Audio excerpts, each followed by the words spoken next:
SMU does this well over the course of the entire year, and they're going to have to do it again to get a win this Saturday.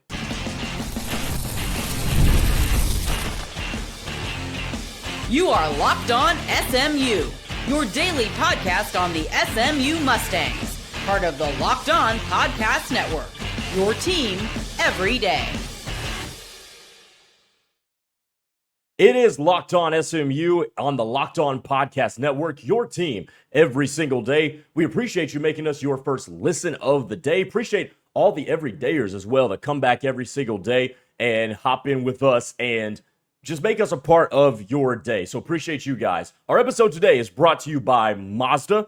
Like our players, we sweat every detail because when you make every move count, pulling off the unexpected is only the beginning. Make sure you stay tuned later for highlights in this week's Moving the Game Forward, Mazda, Move and Be Moved. Coming up on today's show, we touched on the injury report in yesterday's crossover episode, and these are dudes that I really think they got to play if SMU is going to have any chance. A couple of them are going to be obvious. One of them maybe not so. So stay tuned for that. Plus, do it for the kids. The kids being the recruits. There is a litany of star-studded recruits that are going to be in Dallas and in the building for SMU and Miami. So you got to put on a good showing for the kids, if for nothing else. But let's go ahead and dive into the content. I'm Grayson Singleton. What am I looking for in this game? I do this every Friday. What is something I'm looking for in this game? And SMU does this thing well that could get Miami in some trouble. And that is take the ball away. SMU takes the ball away. And this came up in my conversation with Alex Dono yesterday, but SMU has 12 turnovers and 8 fumbles recovered. They 20 turnovers they have created this year in 8 games. Like that's an astounding pace. That's almost 3 per game. Not quite there, but it's almost 3 per game. That is excellent. And the matchup bears out pretty favorably because you're going up against a quarterback who, over the course of his career, has been susceptible to the giveaway. That's just been the case for Carson Beck. Whether it comes from bad decisions, poor throws, poor accuracy, or even pressure on him, he has a tendency to turn the football over at times. So go take the ball away from a dude that will give you some chances to do it. His arm has not been the same ever since his elbow got hit badly and they had to have the UCL surgery. Pressure up the middle is where Miami can be a little bit susceptible. Saw a Miami fan in our comments a couple of days ago talking about how the center is a weak spot in pass pro. So force some pressure up the middle. I think they'll have an opportunity, maybe not sustained, but they'll have opportunities to get after Carson Beck. And when he's under pressure, that's when he can be most prone to interceptions. So however way you've got to do it, and it's obviously going to morph based on the opponent week to week to week. But the consistent part of this defense has been that, yeah, we're going to take the ball away. So they've got to continue to force mistakes. That's how you win a game when you have a clear talent discrepancy. And SMU does have a talent discrepancy against Miami. They do. That's the reality of the situation. But can you force them to make their own mistakes? Because you're going to make yours. And can you make them make theirs? And the quarterback behind center is certainly one that you can make mistakes. Remember, Louisville in their game, 4 interceptions off of Carson Beck. And they did a lot of it because they moved him off the spot. He's a quarterback who isn't very mobile. He's not going to extend plays and make a lot of plays in the scramble drill, in the off schedule. Very predictable. He wants to sit in the pocket, have a clean pocket, and just distribute it to whomever's open. But he gets uncomfortable when you make him move off his spot. So move him off his spot. Now, that goes to another thing that we touched on yesterday and I want to bring back up. And that is the point that SMU last week was horrendous off of turnovers. They got 5 of them, including a block, including a muff punt. And you know what SMU did with it? If you missed our episode yesterday, not a single point off of turnovers. SMU scored field goal, and a touchdown. and had the extra point blocked, by the way, too. But that's what SMU did. 12 points, none of them on turnovers. And you got 5. Like again, going back to how that defense, just how well that defense played in the game against Wake Forest. 5 takeaways, 8 punts forced, and you still lose the game? You just score field goals on 2 of those, and you win the ball game. So, yes, SMU's got to be able to take the football away, and they've been very, very adept at doing so this year. But they also need to take advantage of the turnovers, because I do believe they'll get 1 or 2. I just believe that that's who Carson Beck is going to be. That's who Miami just tends to be. And when an offense like Miami's that can get stuck in neutral at times during the game, which they can get stuck quite a few times during a game. They're good. They got good players, but they haven't consistently put it together. And when an offense like that gets stuck kind of going nowhere, they tend to press, and you can take the football away from them. But you got to take advantage of it. 5 takeaways and no points off turnovers is just that drastically inexcusable. Like, just mind-boggling. It's the antithesis of complimentary football, and I don't know what that word is. I don't know if there's been a football term that has been concocted as to what the antithesis of complimentary football is, but that's what we saw on display last week. Even if you get 3 turnovers and you score touchdown and a field goal off of them, there you go. That could be the difference in a game. So if you're Rhett Lashley and you're the SMU offense, you have to reward your defense, because I'm telling you, there will come a time, if what happened on Saturday continues, where the defense is just going to throw their hands up and be like, yeah, screw this. It don't matter. It don't matter what we give the offense. We're going to be back on the field in 2 minutes. And that's not a place where you want your locker room to be. So reward your defense if and when they get you takeaways. And then keep them on the sideline, keep them fresh, because Miami's going to try to establish some physicality against you. You got to be able to withstand that for 4 quarters with that offensive line that is huge outside of really the center. Everything hinges on, to me, if you want to upset the Canes, everything hinges upon taking the football away and capitalizing on those takeaways. That's going to be the determining factor in the game, to me. Because if SMU doesn't get turnovers, I don't think they win. But if SMU gets turnovers and then doesn't take advantage of them and just runs the defense right back on, I don't think they win either. Force your own opportunities and then take advantage of the opportunities that you gave yourself. That's how you earn a win. That's how you earn an upset. You take advantage of all your opportunities, and then you go get yourself some more opportunities too to take advantage of. And you don't got to be 100% scoring touchdowns off of turnovers.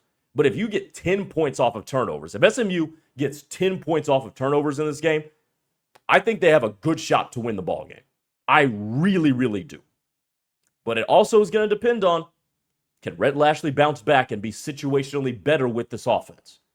That'll give them a chance to win it. Can you be in the 4th quarter? I think that's the road to being able to do just that. Coming up next, we went through the injury report, and it's a lengthy list of guys who are up in the air for tomorrow. And it hasn't been updated at the time of this recording, but I'm going to tell you either way, guys that I think it is imperative that they play come Saturday for SMU to get a win. So keep it here. Locked On SMU on a Friday rolls on next. This episode is brought to you by Mazda's Moving the Game Forward. For those who believe it's not just about playing the game, it's about redefining it. There are moments that do more than put points on the board. They move crowds, move culture, and just keep the game moving forward.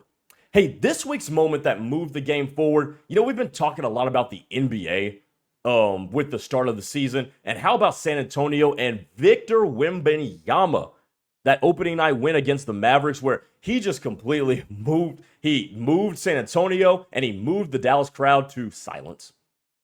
And he's becoming the best player in basketball right now, and he's going to keep moving San Antonio toward being one of the better teams in the Western Conference if he keeps playing like this. When you follow what moves you, the unexpected is only the beginning. And just like there's more to every highlight, there's more to a Mazda vehicle. Mazda, move, and be moved.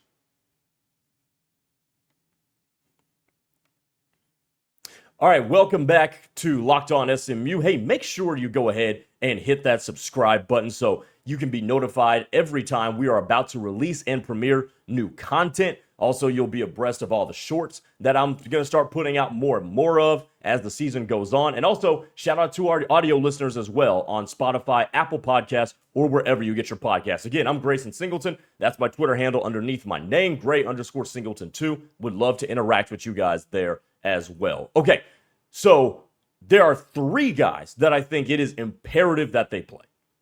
Imperative. And we're going to go from most obvious, I think, most obvious, to least conspicuous. Maybe that won't pop out in everybody's mind. So here we go. Number 1, most obvious, Logan Parr's got to play. Logan Parr has got to be able to give them his best. And I know we talk about the edge rushers, Ruben Bain and Akeem Mesidor for Miami, and it looks like Mesidor is going to be on track to be able to go on Saturday. But when you're facing a defensive line like Miami's, obviously you talk about your individual one-on-ones, but you also talk about communication, passing guys off, picking up blitzes, making sure you pick up any games and any stunts that the D-line is going to try to run. What helps all of that is having your steady veteran in there. So this is before we get to making sure Logan Parr wins his individual one-on-ones, snap in and snap out. But just for the whole continuity of the offensive line, he has got to be in there. He's a captain on this team, vocal leader, represents Texas, has been there for a while, veteran guy. He has got to be in there against the best defensive line that you've gone up against this entire year. Like, I don't think that's a question. That Miami's is the best D-line that they have faced, and unless they find a way to win the ACC and get into the college football playoff, probably the best offensive line that they will play all season long. So you got to make sure that that guy's in there for continuity purposes, for communication purposes, for, his one-on-one. Now we can get to the one-on-ones. He's a good run blocker, right? He's been good in the run game. He's a good pass blocker.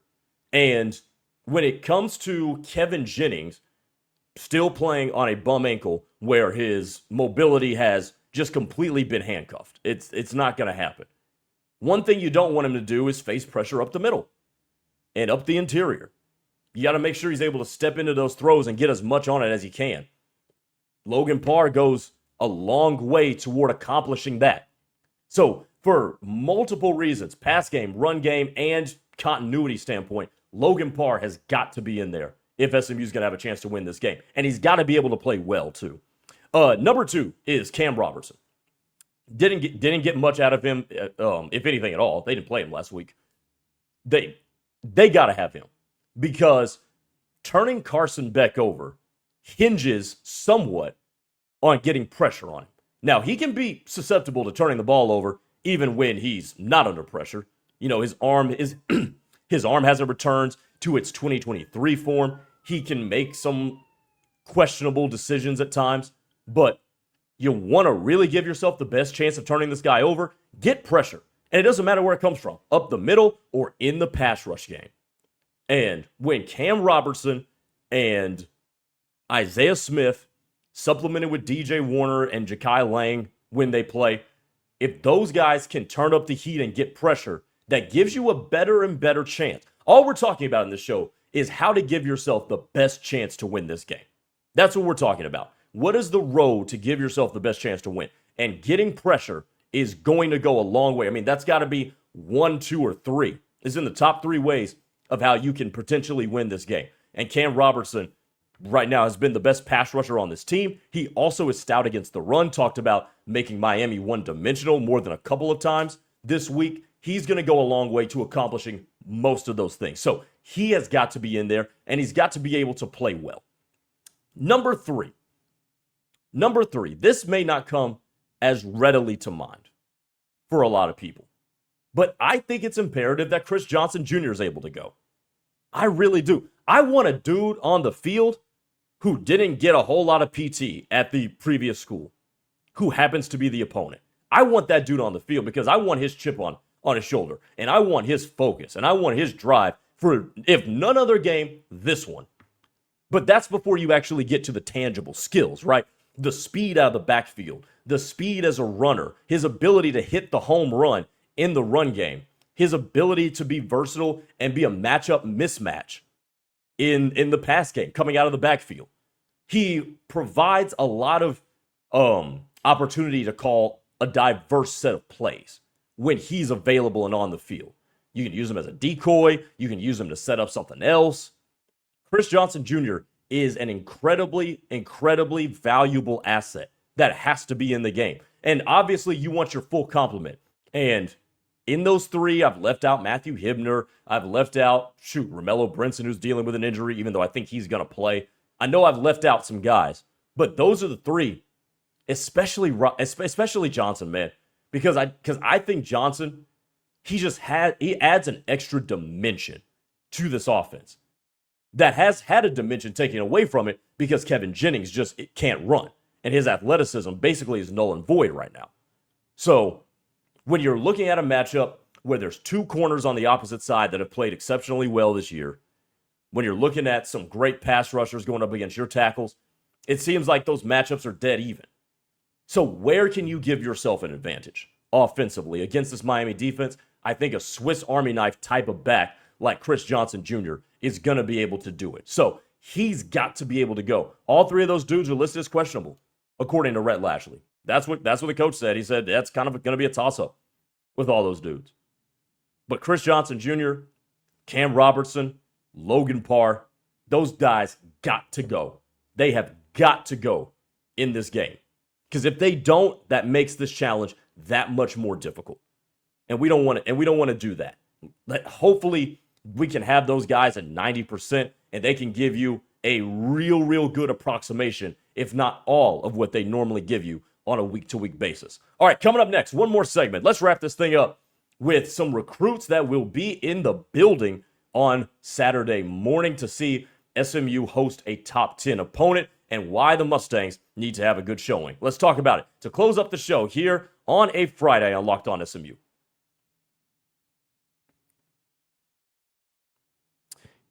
It's almost the weekend. Time to look back and crown this week's MVP on Who Delivered, powered by DoorDash.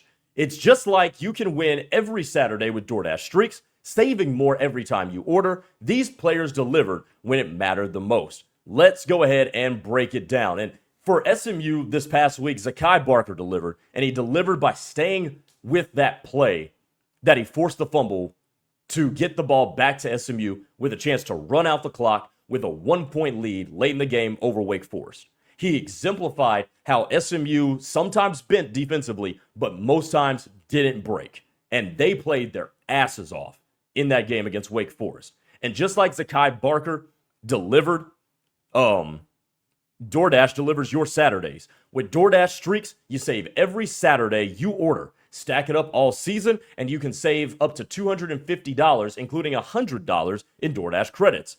Order this Saturday. Keep the streak alive and fuel your game day only with DoorDash. Terms apply, and the promo period runs through November the 18th. The NBA season is back, and there's no better place to get in on the action than FanDuel, the official sports betting partner of the NBA. Even if you missed the start of the game or you want to ride a hot hand that you've seen, FanDuel has live bets on everything from who will score next into fourth quarter comebacks. Plus, you can even combine your bets into a same-game parlay for a shot at an even bigger payout. It keeps every game exciting, especially when your team is making that late push.